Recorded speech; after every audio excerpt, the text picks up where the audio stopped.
পাকা আমের এই পিঠেটা একবার না বানিয়ে খেলে আফসোস থেকে যাবে। এতটাই মজার হবে, একটা দুটোতে মন ভরবে না। তাহলে চলুন বন্ধুরা, আজকের এই পিঠের রেসিপিটা পুরোটা দেখার অনুরোধ রইল। তার জন্য দেখুন এখানে বেশ পাকা দেখে একটা আম নিয়ে নিয়েছি। এবারে এই আমটাকে ছাড়িয়ে নেব। এই আমটার পুরোটা আমার লাগবে না, অল্প একটু আম হলেই কিন্তু হয়ে যাবে। আপনারা কিন্তু ছোট বড় যে কোনো মাপের একটা আম নিয়ে নেবেন, তবে আমটা কিন্তু একটু যেন পাকা দেখে হয় সেইভাবেই নিয়ে নেবেন। আমটাকে এবার কেটে নিচ্ছি, যতটা প্রয়োজন ততটা আম আমি এখানে নিয়ে নেব। এই দেখুন ঠিক এরকম একটু লাল দেখে আমটা নেবেন, তাহলে কালারটা কিন্তু খুবই সুন্দর আসে।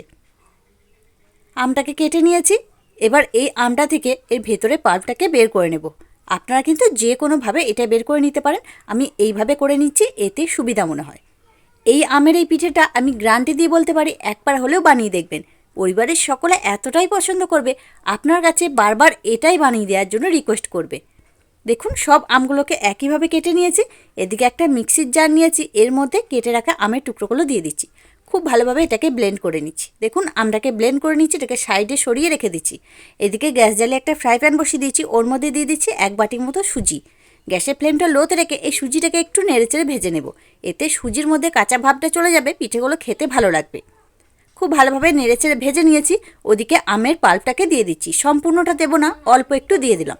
এবার দিচ্ছি অল্প একটু জল, আর দিচ্ছি অল্প একটু লবণ। যে কোনো মিষ্টি জিনিসে একটু লবণ দিলে খেতে ভালো হয়। এবার গ্যাসের ফ্লেমটা লোতে রেখে এই সব কিছুকে একসাথে একটু মিশিয়ে নেব।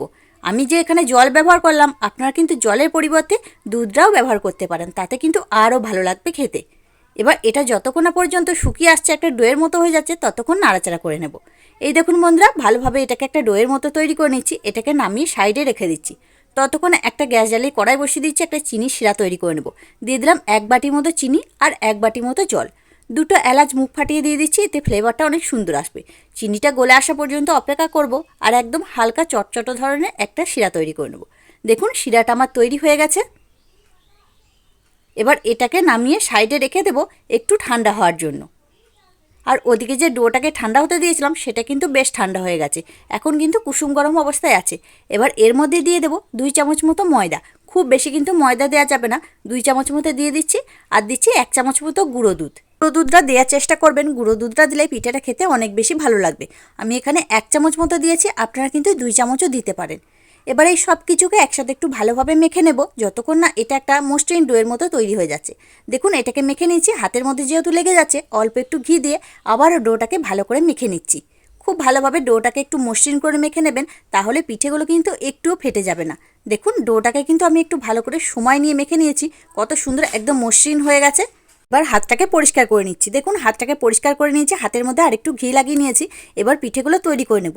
ওই ডোটা থেকে অল্প একটু করে ডো নেব, দিয়ে হাতের মধ্যে দিয়ে প্রথমে খুব ভালো করে একটু গোল করে নিচ্ছি, দিয়ে 2 সাইড একটু লম্বা ধরনের তৈরি করে নেব। একটু ল্যাংচা ধরনের শেপ দিয়ে দিচ্ছি এটাকে, আপনারা কিন্তু যে কোনো শেপ দিয়ে এটা তৈরি করে নিতে পারেন। এইভাবে ছোট ছোট করে তৈরি করে নিচ্ছি, এতে দেখতেও ভালো লাগবে।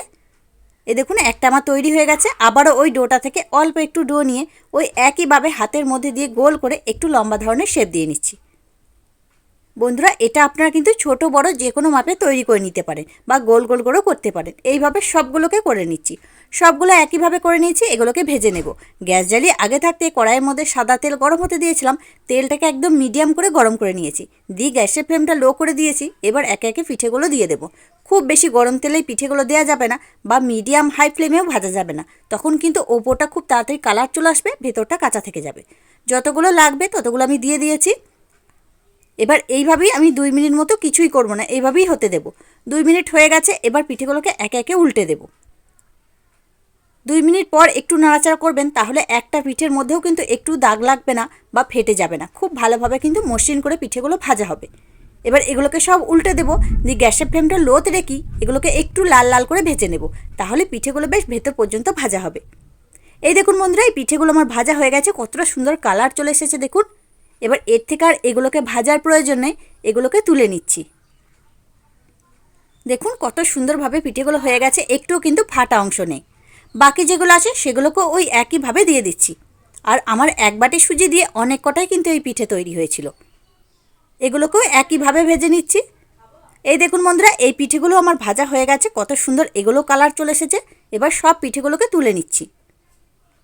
সব পিঠেগুলোকে তুলে নিয়েছি, এবার যে চিনির শিরাটা তৈরি করে গেছিলাম তার মধ্যে পিঠেগুলো দিয়ে দিচ্ছি। দিয়ে এগুলোকে মিনিট 2 মতো একটু নাড়াচাড়া করে নেব। আর এখন কিন্তু গ্যাসের ফ্লেমটা বন্ধই আছে, নাড়াচাড়া করে নিয়ে প্রায় 10 মিনিটের জন্য একটু চাপা দিয়ে রেখে দেবো।